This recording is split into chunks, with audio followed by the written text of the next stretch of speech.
आप देख रहे हैं राष्ट्रीय न्यूज नेटवर्क। प्रिय देशवासियों, नमस्कार। हम सभी ने बीते दिनों में देश का सामर्थ्य और उसका संयम दोनों देखा है। मैं सबसे पहले भारत की पराक्रमी सेनाओं को, सशस्त्र बलों को, हमारी खुफिया एजेंसियों को, हमारे वैज्ञानिकों को, हर भारतवासी की तरफ से सैल्यूट करता हूं। हमारे वीर सैनिकों ने ऑपरेशन सिंदूर के लक्ष्यों की प्राप्ति के लिए असीम शौर्य का प्रदर्शन किया। मैं उनकी वीरता को, उनके साहस को, उनके पराक्रम को आज समर्पित करता हूं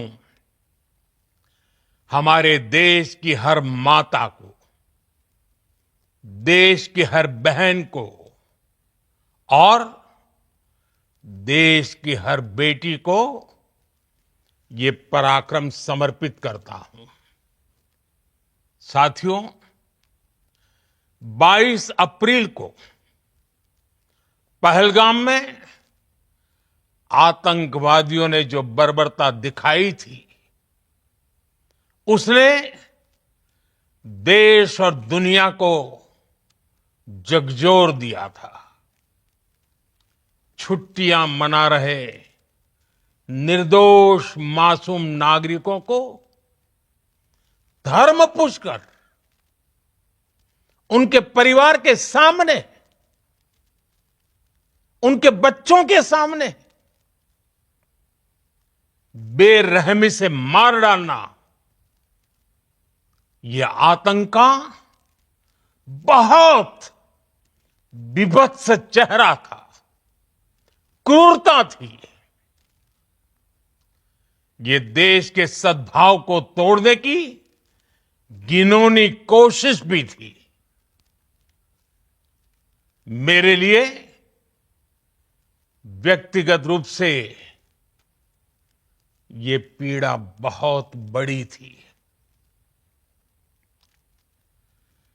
इस आतंकी हमले के बाद सारा राष्ट्र, हर नागरिक, हर समाज, हर वर्ग, हर राजनीतिक दल एक स्वर में आतंक के खिलाफ कड़ी कार्रवाई के लिए उठ खड़ा हुआ।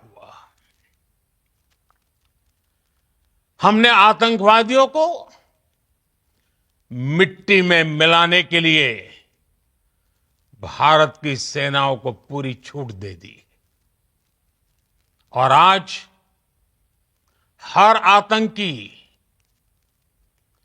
आतंक का हर संगठन जान चुका है कि हमारी बहनों बेटियों के माथे से सिंदूर हटाने का अंजाम क्या होता है। साथियों, ऑपरेशन सिंदूर ये सिर्फ नाम नहीं है, ये देश के कोटि कोटि लोगों की भावनाओं का प्रतिबिंब है। ऑपरेशन सिंदूर न्याय की अखंड प्रतिज्ञा है।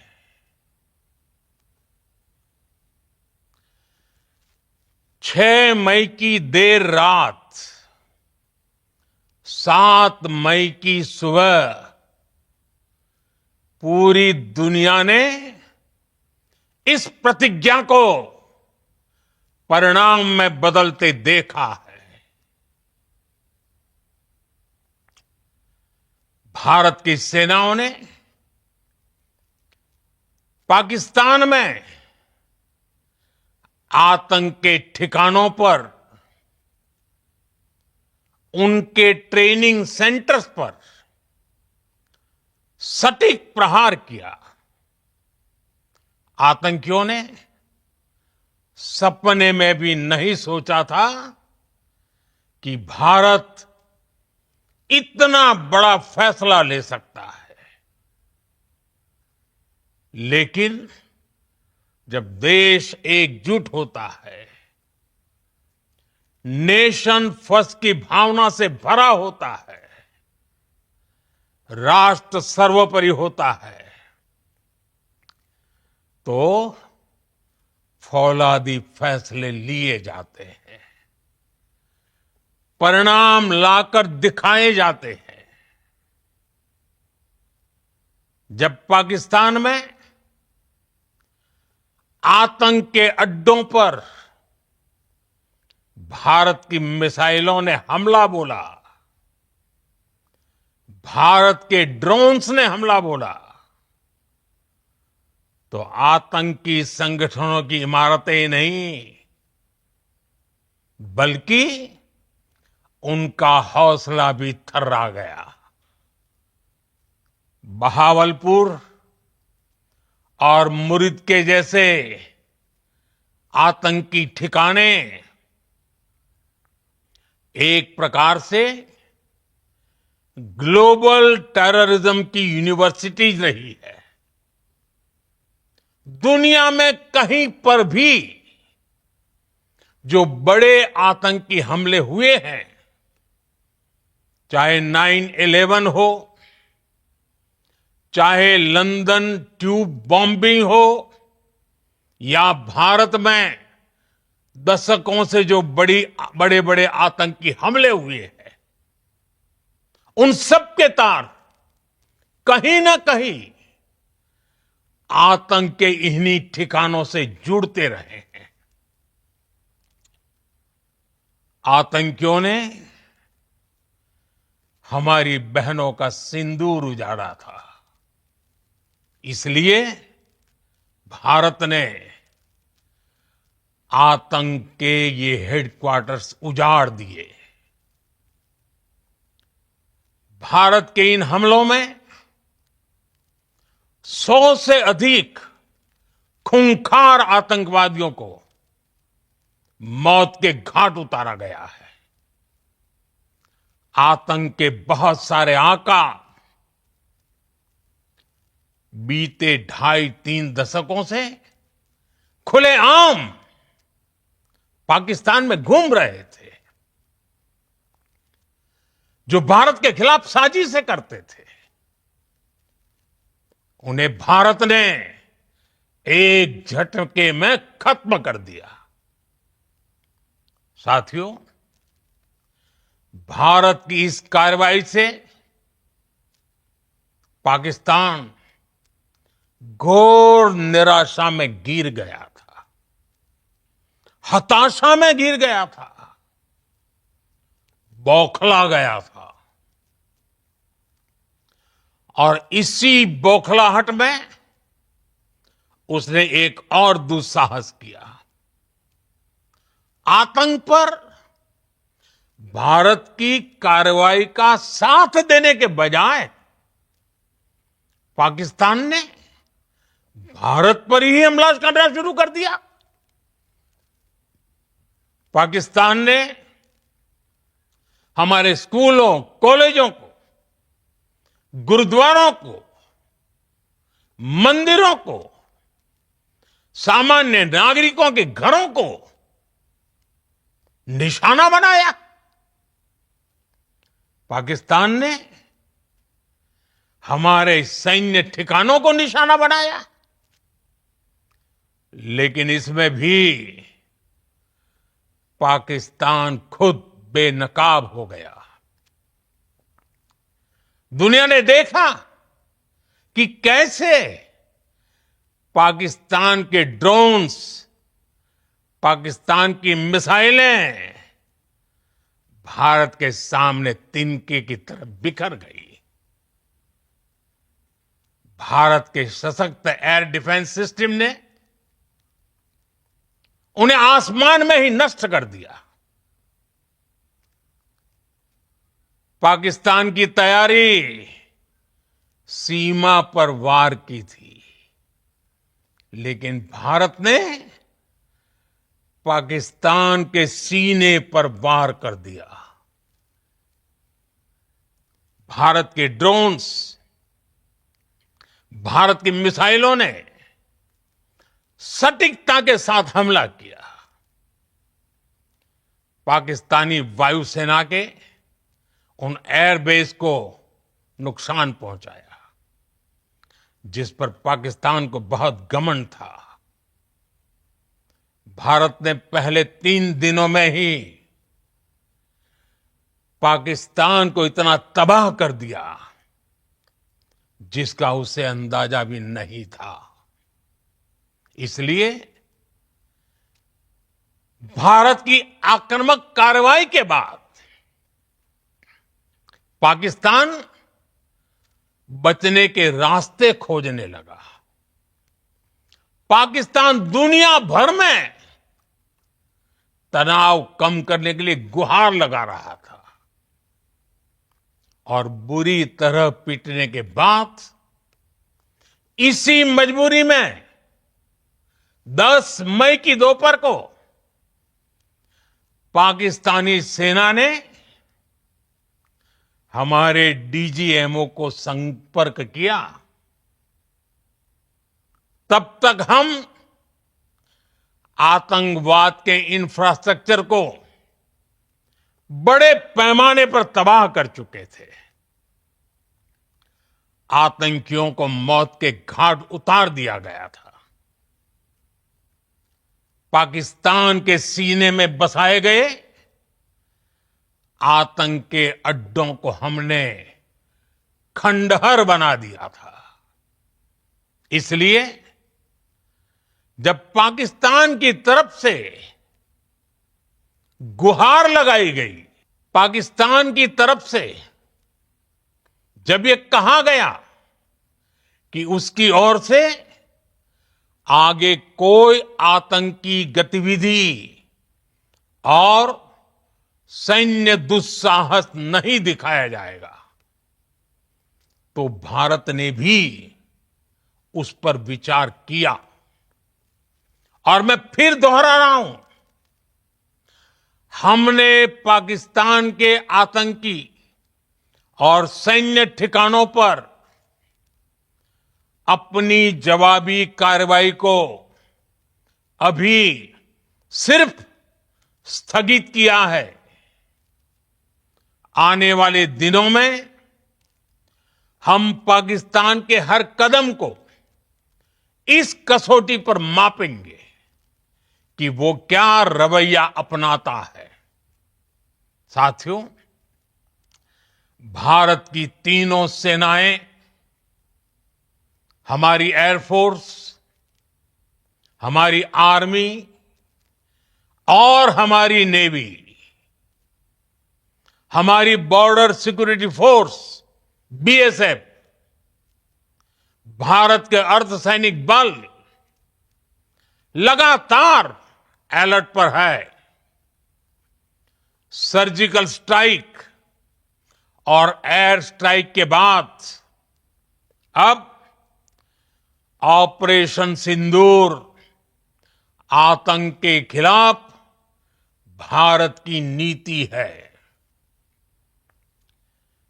ऑपरेशन सिंदूर ने आतंक के खिलाफ लड़ाई में एक नई लकीर खींच दी है, एक नया पैमाना, न्यू नॉर्मल तय कर दिया है।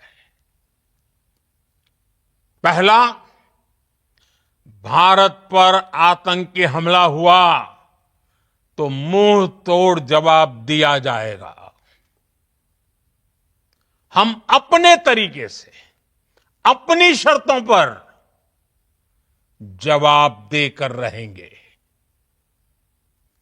हर उस जगह जाकर कठोर कार्रवाई करेंगे जहां से आतंक की जड़ें निकलती हैं। दूसरा, कोई भी न्यूक्लियर ब्लैकमेल भारत नहीं सहेगा। न्यूक्लियर ब्लैकमेल की आड़ में पनप रहे आतंकी ठिकानों पर भारत सटीक और निर्णायक प्रहार करेगा। तीसरा, हम आतंक की सरपरस्त सरकार और आतंक के आकाओं को अलग अलग नहीं देखेंगे। ऑपरेशन सिंदूर के दौरान दुनिया ने पाकिस्तान का वो घिनौना सच फिर देखा है, जब मारे गए आतंकियों को विदाई देने पाकिस्तानी सेना के बड़े बड़े अफसर उमड़ पड़े। स्टेट स्पॉन्सर्ड टेररिज्म का ये बहुत बड़ा सबूत है। हम भारत और अपने नागरिकों को किसी भी खतरे से बचाने के लिए लगातार निर्णायक कदम उठाते रहेंगे। साथियों, युद्ध के मैदान पर हमने हर बार पाकिस्तान को धूल चटाई है और इस बार ऑपरेशन सिंदूर ने नया आयाम जोड़ा है।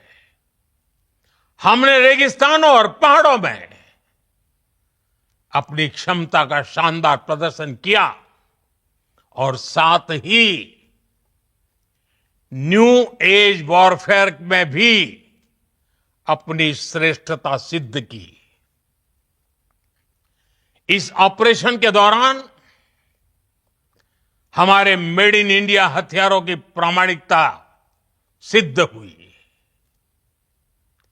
आज दुनिया देख रही है 21वीं सदी के वॉरफेयर में made in India defence equipments, इसका समय आ चुका है।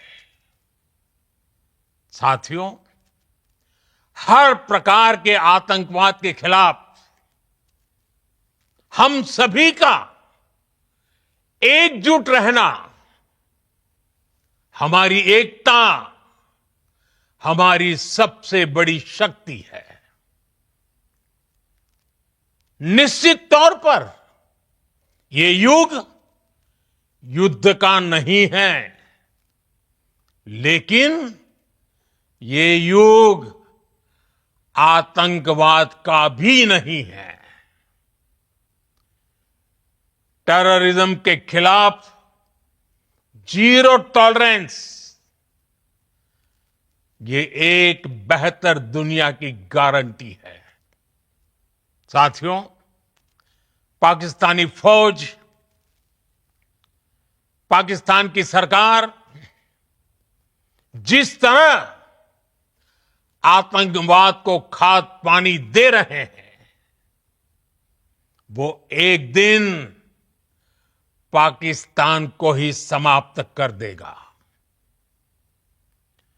पाकिस्तान को अगर बचना है तो उसे अपने टेरर इंफ्रास्ट्रक्चर का सफाया करना ही होगा। इसके अलावा शांति का कोई रास्ता नहीं है।